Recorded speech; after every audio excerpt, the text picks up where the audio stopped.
بسم اللہ الرحمن الرحیم. ثم کانا حالت اخروی پھر تھا عاقبۃ السوء. اصل عبارت ہے کان السوء عاقبۃ الذین اساءوا. معنی اس طرح کرو گے، یہ عاقبہ خبر مقدم ہے، السوء اسم مؤخر ہے، ایک پیدا. دوسرا السوء فعلا حسنا. السوء یہ صفت مشبہ ہے، ہونا چاہیے تو اس میں تفضیل وزن کے لحاظ سے، لیکن اس میں عیب والا معنی ہے، اس لیے یہ کیا ہوگا؟ صفت مشبہہ. تیسرا پیدا کہ السوء نام ہے جہنم کا، جیسے الحسنہ نام ہے جنت کا، یا السوء بڑی برائی یعنی شرک. اب ذرا معنی کرو، ثم کان السوء عاقبۃ الذین اساءوا. پھر تھی جہنم عاقبۃ انجام ان لوگوں کا جنہوں نے شرک کیا. اساءوا معنی سمجھ گئے؟ پھر تھی جہنم، بولو بولو، انجام ان لوگوں کا جنہوں نے شرک کیا. اساءوا ان کذبوا بآیات اللہ. اساءوا ان کذبوا، اساءوا شرک کیوں کیا؟ اللہ کی ایتیں نہیں مانی، اور اللہ کی آیات کے بغیر آدمی شرک سے بچ سکتا نہیں. شرک سے تب بچے گا کہ اللہ کی ایتیں مانے. جب اللہ کی آیات نہیں مانی وہ شرک سے بچ سکتا. اس لیے اساءوا ان بان کذبوا بوجہ اس کے کہ جھٹلایا ایک، یا دوسرا اساءوا کی تفسیر بناؤ ان کذبوا، تو مانا ہوگا کہ ثم کان عاقبۃ الذین اساءوا السوء. پھر تھا انجام ان لوگوں کا جنہوں نے برائیاں کی. برا یعنی جہنم. اور کیا برائیاں کی؟ کذبوا بآیات اللہ، اللہ کی آیات کی تکذیب کی. وَكَانُوا بِهَا يَسْتَهْزِئُونَ، اور تھے ان کے ساتھ مذاق کرتے. اوپر اشارہ دے دیا، كَانُوا أَشَدَّ مِنْهُمْ قُوَّةً وَآثَارُ الْأَرْضَ وَعَمَرُوهَا. اشارہ اس کی تفصیل دوسرے مقام پہ کی کہ تینوں غروروں کو اللہ نے توڑا. نہ مال کام آیا، نہ بدن کام آیا، اور نہ افراد کام آئے، اور نہ معبودان باطلہ کام آئے. کوئی بھی کام نہ آیا جب اللہ کی پکڑ آئی. اللہ یبدأ الخلق ثم یعیدہ، دلیل عقلی برائے ثبوت قیامت. اللہ یبدأ الخلق، اللہ ہی ہے پیدا کرتا ہے، پہلی بار پیدا کرتا ہے مخلوق کو. ثم یعیدہ، پھر اس کو لوٹائے گا. یہ دعویٰ بات دلیل ہے. جب پہلی بار مانتے ہو کہ اللہ نے پیدا کیا، جب یہ بات حق ہے تو وہ دوبارہ بھی پیدا کر سکتا ہے، یہ بھی حق ہے. ایک بات تو مانتے ہو، دوسری نہیں مانتے. یا تو آپ کہو نا کہ ہم خود پیدا ہی نہیں ہوئے. پوچھے یہ ڈنگر کون ہے؟ کہو تو پتہ نہیں. پارا لا ادری، یہ بھی ایک فرقہ گزرا ہے لا ادری. وہ کہتے ہیں ابھی تو کون ہے؟ انسان کا بچہ ہے کہتے.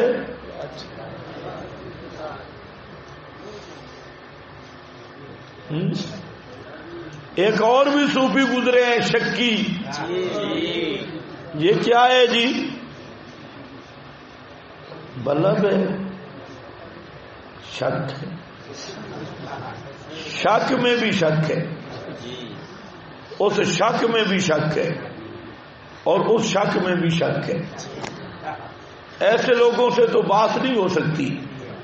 بات اس سے ہوتی ہے کہ کچھ چیزیں مانیں. یہ حقیقت مانتے ہو کہ اللہ نے پہلی دفعہ پیدا کیا، تو پھر جو پہلی دفعہ پیدا کر سکتا ہے دوبارہ نہیں کر سکتا. جس چیز کا انکار کر رہے ہو اس کا مقدمہ تو خود مار رہے ہو. پھر یہ اذا متنا وکنا ترابا وعظاما نخرا، پھر کیسے تم ہڈیاں بھی کوئی نہیں تھے، مٹی سے تمہیں بنایا، تو پھر دوبارہ کیوں نہیں پیدا کر سکتا؟ اللہ یبدأ الخلق. دیکھو تم جو دلائل دیتے ہو منطقی، پہلے تو خود صبرے کبرے میں اس کا دماغ خراب ہو جاتا ہے. یہ ہے خدائی قرآن، خدائی دلیل. اللہ یبدأ الخلق، بالکل جٹ ان پڑھ بوٹ ہو اس کو بھی کہہ دو کہ دیکھو پہلی دفعہ پیدا کرنے والا کون ہے؟ وہ کہے گا اللہ. اس کو کہو دوبارہ پیدا کر سکتا ہے یا نہیں؟ اللہ یبدأ الخلق ثم یعیدہ، یعنی جب اللہ ابتدائی سے پیدا کر سکتا ہے تو دوبارہ پیدا کرنے پر قادر ہے. ثم الیہ، الیہ میں حسر ہے، مشرکین پہ ضرب ہے، اور پھر اسی اللہ ہی کی طرف تم لوٹائے جاؤ گے. اگر تمہارا خیال ہے بابوں کی طرف لوٹیں گے تو بالکل نہیں، اللہ ہی کی طرف لوٹائے جاؤ گے، اللہ پاک ہی کی طرف. وَيَوْمَ تَقُومُ السَّاعَةُ، تخویف اخروی، جس دن قائم ہوگی قیامت. یبلس المجرمون، یبلسو ابلس یبلسو، ابلاسن پہ راغب نے باس کی ہے. مفردات میں فرماتی ہیں ابلاس کا معنی ایسی پریشانی، ایسی نا امیدی کہ جب آدمی سے دلیل ختم ہو جائے، میدان مناظرہ ہو اور دلیل نہ آئے، زبان بند ہو جائے، تو اس کو کیا کہتی ہیں؟ ابلاس. اس میں غم بھی ہوتا ہے، غصہ بھی ہوتا ہے، اور بنتا بھی کچھ نہیں، زبان بھی کچھ نہیں بولتی. تو غم اور غصہ میں جب حجت منقطع ہو جائے تو اس کو کہتے ہیں ابلاس. تو یبلسو، قیامت کے دن ان مشرکوں کے پاس نہ کوئی باتیں ہوں گی نہ بہانے ہوں گے، غصہ بھی ہوگا، بول بھی نہیں سکیں گے. تو اس لیے معنی لکھا ہے آس توڑ بیٹھیں گے مجرم لوگ.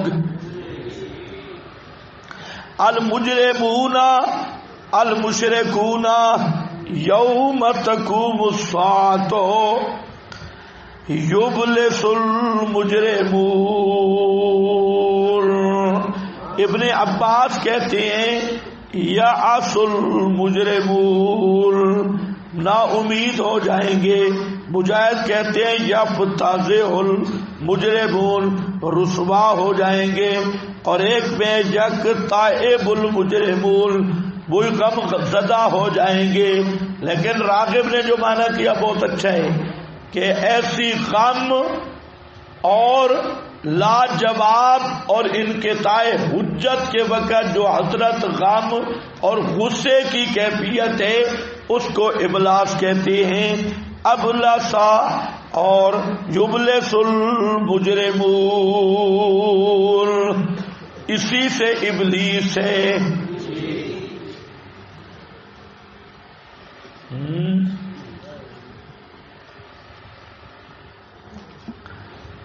ابلیس منصرف ہے غیر منصرف ہے؟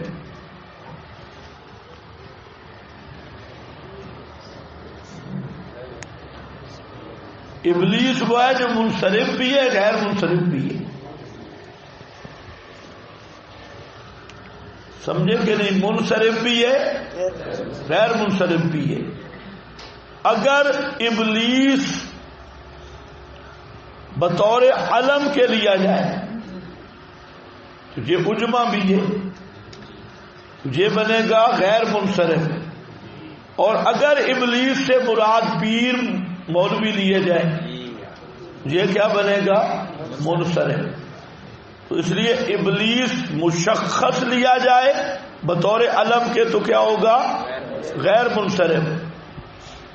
اور اگر ابلیس مشخص نہ لیا جائے، علم نہ لیا جائے، تو اذا نکرا صرفا، جب نکرا بنا دیا جائے، مثلا خربوزے والا، کربوغے والا، جھنگ والا، کراچی والا، ملتان والا، لاہور والا ابلیس ہو، یہ منصرف ہیں.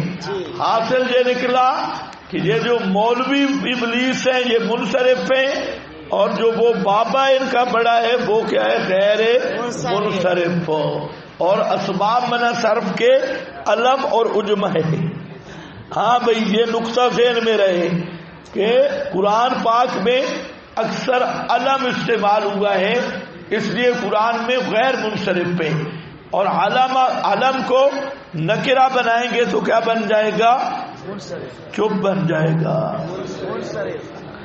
اس لیے بعض لوگوں نے جہاں امام راغب پہ اعتراض کیا، وہ کہتے ہیں کہ امام راغب نے جو کہا کہ ابلیس ابلاس سے ہے یہ بات درست نہیں ہے، کیونکہ ابلیس جو ہے وہ عجمہ اور علم ہے، فلاں ہے فلاں، تو وہ ان کی گپ شپ ہے.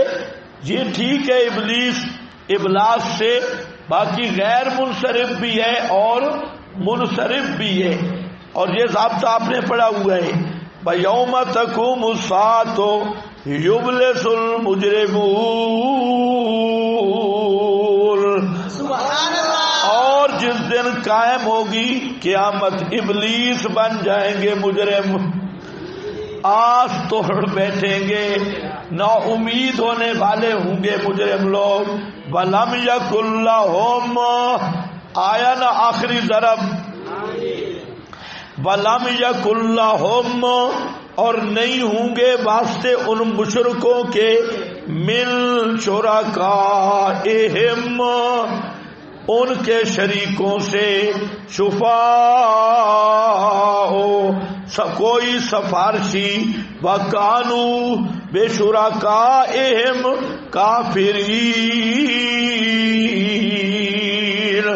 اور ہوں گے اپنے شرکاء سے انکار کرنے والے، اپنے شریکوں سے انکار کرنے والے. وَلَمْ يَكُنْ لَهُمْ، خود آسیں بھی ٹوٹ جائیں گی اور وہاں پر کوئی ان کے شرکاء بھی نہیں ہوں گے. شرکاء سے مراد کیا ہے؟ بت، المراد بہم الملائکۃ شفعاء للہ، کما زعموا ما نعبدهم الا لیقربونا الی اللہ زلفیٰ البحر المحیط.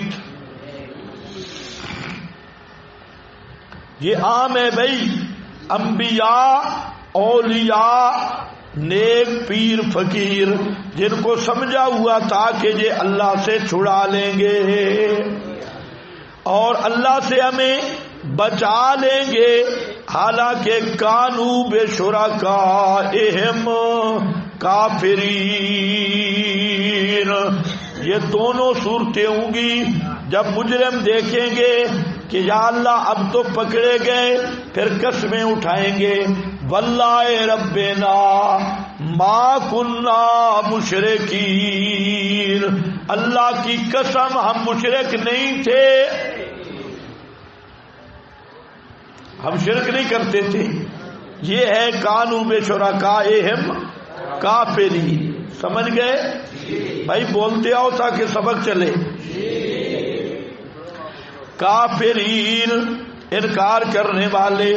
یہاں پر علامہ حقانی کی عبارت ہے اور کمال کی عبارت ہے، اور علامہ حقانی ہمارے لیے فائدہ مند بزرگ ہے. علامہ عبدالحق حقانی، کیونکہ یہ دیوبندیوں کے بھی مقتدا ہے اور بریلویوں کے بھی مقتدا ہے. بریلویوں نے بھی اپنے مقصد کے لیے انوار ساتیہ کتاب ہے جو عبدالسمیع رامپوری نے بدعات کے اثبات پر، دنیا میں یہ پہلی کتاب ہے جس میں اثبات البدعات. یہ عبدالسمیع رامپوری یہ بھی حضرت گنگوئی کا شاگرد تھا. یہ عبدالسمیع رامپوری بے ایمان یہ حضرت گنگوئی کا شاگرد تھا اور پھر یہ بے ایمان بن گیا. اس نے کتاب لکھی انوار ساتیہ جس میں مربع فاتحہ، میلاد، اس طرح کی بنتیں اس نے ثابت کی، اور اس انوار ساتیہ پر احمد رضا خان کی تقریر ہے اور اس پر ان بزرگوں کی تقریر بھی ہے. مولانا عبدالحق حقانی دہلوی ان کی تقریر بھی ہے. تو وہاں بریلوی پھنسے ہوئے ہیں. تو خیر اس کے بعد ان کی اچھی کتابیں ہیں بہترین. تو اب دیکھو آیت میں کافر اور مشرک مرادیں لکھا ہے، دیکھتے ہیں. آیت میں کافر و مشرک مرادیں، ان کے وہ دلی منصوبے سب جاتے رہیں گے. یبلسو دلی منصوبے سب جاتے رہیں گے. بعض کہا کرتے تھے کہ ہم کو گنگا مائی بچا لے گی، گنگا مائی بچا لے گی. بعض کہتے تھے کہ گائے کی دم پکڑ کے بحر عذاب سے پار ہو جائیں گے، اور ہندو شندو پار ہو جائیں گے. برہمن نے اس مسئلہ کو اپنے معتقدوں کے دل میں خوب جما رکھا تھا، اس لیے مہاتما گائے دان کیا کرتے تھے. بعض مہاراجا یہ سمجھتے تھے کہ بیل پر سوار ہو کے پار ہو جائیں گے، دان سے چڑھتے نے بھائی. بعض کہتے تھے ہنومان جی بچا لیں گے. بعض کہتے تھے حضرت عیسیٰ مسیح تو ہمارے تمام گناہ خواہ وہ کیسے ہی ہوں اپنے اوپر اٹھا کے لے گئے. اب کیا ہے، جس نے بتبسامہ یعنی استباغ پایا، مرتے ہی خدا تعالی کے دائیں طرف تخت رب العالمین کا کنارہ دبا کر بیٹھ جائیں گے. اور جو عیسائیوں کے رنگ میں رنگا گیا بتسمہ، اس طرح مکہ بلکہ عرب کے بت پرست کہیں لات منات پر تکیہ کیے ہوئے تھے. کہیں ملائکہ عناصر آفتاب کو قاضی الحاجات دافع المشکلات جانتے تھے، جیسا کہ آج کل جو حال مسلمان تازیہ اور اسپِ حضرت حسین گھوڑا کہ فرضی نال کو کہیں کسی جھنڈے اور تھان کو حاجت روا سمجھتے ہیں، وہاں دیکھیں گے تو کچھ بھی نہیں ہوگا.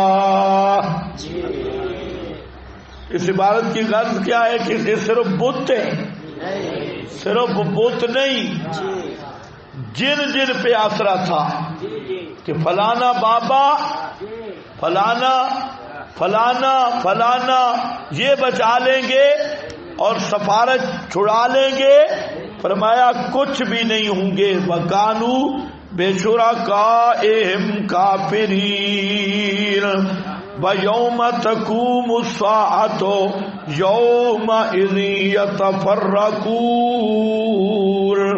اور جس دن قائم ہوگی قیامت اس دن یتفرقون لوگ قسموں قسم کے ہوں گے. یتفرقون کا ایک معنی یہ قسموں قسم کے ہوں گے، اور دوسرا معنی ابھی تو مشرکوں کی بڑی جماعتیں ہیں، کوئی سبز پگڑی والا،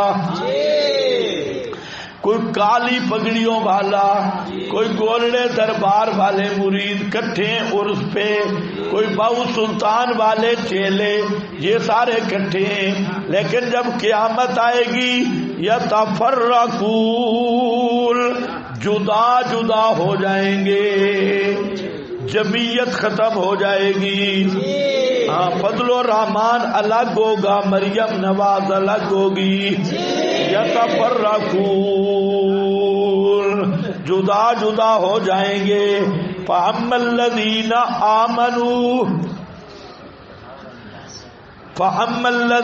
آمَنُوا پس وہ لوگ جنہوں نے مسئلہ مانا، وَعَمِلُوا الصَّالِحَاتِ مسئلے پہ چلتے رہے، پکے رہ گئے، عمل کیے بھلے، فَهُمْ فِي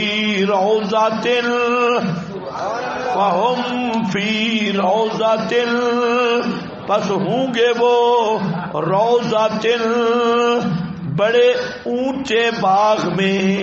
فی روضاتن کشیری کہتا ہے روضہ سے وہ چشمہ ہے جس کے ارد گرد باغ لگا ہوا ہو، درمیان میں چشمہ ہو، ارد گرد باغ لگا ہوا ہو.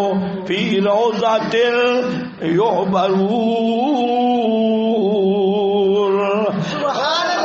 یحبرون انعام دیے جائیں گے، یحبرون نغمے سنائے جائیں گے، حوریں نغمے پڑھ کے سنائیں گی اور یہ جھوم جھوم کر سن رہا ہوگا. یحبرون انعام دیے جائیں گے. سمجھ یحبرون کا معنی نیچے لکھا ہے انعام دیے جائیں گے. حبرہ سرہ سرورن اور تحلل لہ وجہہ ایسا خوش ہونا کہ چہرہ چمک جائے، خوشی کی وجہ سے ان کے چہرے چمکتے ہوں گے. وظہر لہ اثرہ اور اس کا اثر ظاہر ہوگا. اس لیے یا حبورو حبرن حبرتن حبورن اس کا کیا معنی؟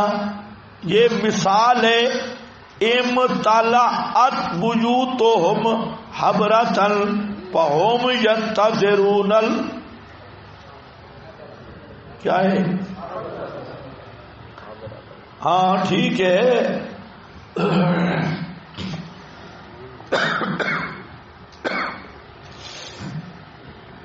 ان کے گھر بھر جائیں گے رونق سے، دیکھ رہے ہوں گے. اور حبرتہ اکرمتہ ونعمتہ کہتے ہیں میں نے اس پہ انعام کیا. اور آگے دانتوں پہ جو اثر ہے اس کو بھی کہتے ہیں کہ علی اسنانہ حبرۃ اس کے دانتوں پہ اثر ہے. تو جہاں مراد نعمت کا اثر، اور دوسرا ہے تحبیر تحسین، تو معنی ہے یحسنونا ویقال فلان حسن الحبر بالصبر بالفتح اذا کان جمیلا حسن الہیئۃ.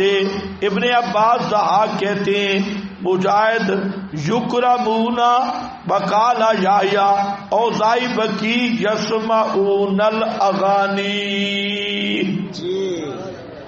یہ معنی ہے. تو یحبرون کے 3 معنی کیے گئے، سب مراد ہے. کوئی تضاد نہیں۔ ایک معنی یہ کیا گیا یحبرون نعمتیں دیے جائیں گے، دوسرا معنی یحبرون کا خوش کیے جائیں گے، خوشیاں دیے جائیں گے، اور تیسرا معنی خوبصورت کیے جائیں گے، میک اپ کی ضرورت نہیں ہوگی، خوبصورت۔ اور چوتھا معنی بھی ہے کہ نغمے سنائے جائیں گے، اور اس کی حدیث میں بڑی تفصیل ہے۔ تو خوبصورت کیے جائیں گے، سارے جنتی چمک رہے ہوں گے، اور حدیث میں آتا ہے کہ بہت خوبصورت ہوں گے جنتی، اور جمعے والے دن بازار لگے گا جنت کا، بہت ساری حدیث کا مضمون ہے، اور جنتی جائیں گے بازار میں تو وہاں ایک ہوا چلے گی، اس ہوا سے ان کا حسن اتنا بڑھ جائے گا، جب گھر آئیں گے تو ان کی بیویاں دیکھ کے حیران ہوں گی، اور وہ اچھا سبحان اللہ اتنے سونے ہو کے آ گئے بھائی، اتنے خوبصورت ہو کے آ گئے۔ اور آپ کو پتہ ہے سب سے بڑی خوشی تب ہوتی ہے جب بیوی کہے خاوند کو کہ تو بڑا خوبصورت ہے مشکل،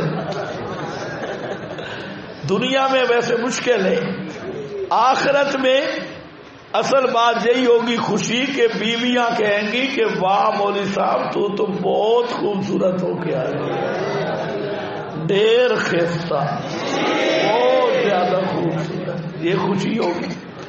ہاں بھائی، ہمارے ایک استاد تھے، ہم نے ان سے پڑھا نہیں، مدرسہ کے استاد تھے، تو بالکل کالے تھے بیچارے، بوڑھا تھا اور تھا بھی رنڈوا، رنڈوا سمجھتے ہو نا، اور رنگ بالکل کالا تھا۔ وہ ترمذی پڑھا رہے تھے درخت کے نیچے، پیچھے محلے میں ایک عورت تھی، اس کو ہم بولتے تھے بڈھی، وہ بھی بیوہ تھی بہت مزاحیہ وہ، تو وہ سیدھی پیچھے آ کے کھڑی ہو گئی، استاد پڑھا رہے تھے، وہ بڈھی جو تھی وہ پیچھے آ کے کھڑی، استاد کو پتہ نہیں چلا، وہ استاد بڑے مزاحیہ بھی تھے، تو وہ شروع رہے جنتیوں کا یوں حسن ہوگا، یوں حسن ہوگا، یوں حسن ہوگا، وہ حدیث ترمذی کی پڑھا کے یحبرون کے معنی بیان کر رہے تھے کہ اس طرح خوبصورت ہوں گے، اس طرح۔ وہ بڈھی کہنے لگی جب حدیث ختم ہوئی، کہتے ہیں اے استاد تو بھی سونا تھی ویسے، کہ استاد جی تمہارا رنگ بھی کوئی بہتر ہوگا یا اسی طرح ہوگا؟ آگے استاد کہنے لگے بڈھی اور نہیں تو تیرے جیسا رنگ میرا بھی بن جائے گا۔ ہاں بھائی، تو یحبرون، ہر ایک کو خوبصورت بننے کی شوق تو ہے ہی صحیح نا، تو وہاں خود بخود خوبصورتی ہوگی۔ نغمے سنائے جائیں گے، صاف صاف نغمے ہوں گے، اور یہ نغمے ایک تو ان کی بیویاں ان کو سنائیں گی، جنت والی حوریں، جس طرح شادی کے پہلے 4 دن ہوتے ہیں، 4 چند دن، کہ وہ اس کو نغمے سناتا ہے، وہ اس کو نغمے سناتی ہے، لیکن چند دن کے بعد نغمے شغمے ختم ہو جاتی ہے، ابتداءً وہ نغمے شغمے ہیں۔ تو جنت میں ایسا نہیں ہوگا، ہمیشہ ایک دوسرے کو نغمے سنائیں گے، ہاں، اور پاک صاف گانے ہوں گے، یہ جو دنیا والے کنجروں والے گانے ہیں یہ نہیں ہوں گے، بے حیائی والے گانے نہیں ہوں گے، اور ڈھول ڈھمکے نہیں ہوں گے۔ وہاں جنت کے ساز بھی پاک ہوں گے، جنت کے وہاں اغانی اور نغمے بھی پاک ہوں گے، اور وہاں پر درختوں سے بھی آوازیں آئیں گی، اور جیسے حضرت داؤد کا ماحول تھا وہی داؤدی ماحول بن جائے گا. تو وہ اغانی ہوں گی. اور بہت ساری حدیثیں اس پر موجود ہیں کہ جو دنیا کے گانوں سے بچتا ہے، دنیا کے گانوں سے، تو اللہ تعالیٰ اس کو جنت کے نغمے سنائے گا. اور جو دنیا کے اندر گانا بجانا سنتا ہے تو حدیث میں ہے کہ سیسا پگھال کے اس کے کانوں میں ٹھونس دیا جائے گا. سیسا پگھال کر، کوئی معمولی جرم نہیں ہے گانے بجانے. ہاں بھائی، الغنا جنبۃ النفاق کا فی القلب کا جنبۃ ہاں، جیسے کھیتی کو پانی اگاتا ہے اسی طرح گانا بجانا منافقت کو اگاتا ہے. یسمعون الاغانی وقال ابو بکر ابن عباس. ہاں، یہ پانچواں معنی بھی ہے کہ قیامت کے دن ابن عباس کہتے ہیں ان کے سروں پہ تاج پہنایا جائے گا. جو برور تاج پہنائے جائیں گے. اور ابن کیسان کہتے ہیں جو حلون، ان کو عمدہ لباس پہنائے جائیں گے، حلے پہنائے جائیں گے. روزہ نکرہ ذکر کیا ہے، عذاب معرفہ ذکر کیا ہے، تو تنکیر ابہام کے لیے، شان کے لیے، شان. اور یحبرون فعل مضارع یہ تجدد کے معنی میں ہے. تو مطلب ہے ہر وقت ان کی یہ شان رہے گی، حسن بھی بڑھتا رہے گا، انعامات بھی بڑھتے رہیں گے، تاج بھی پہنائے جاتے رہیں گے، اور نغمے بھی سنائے جاتے رہیں گے.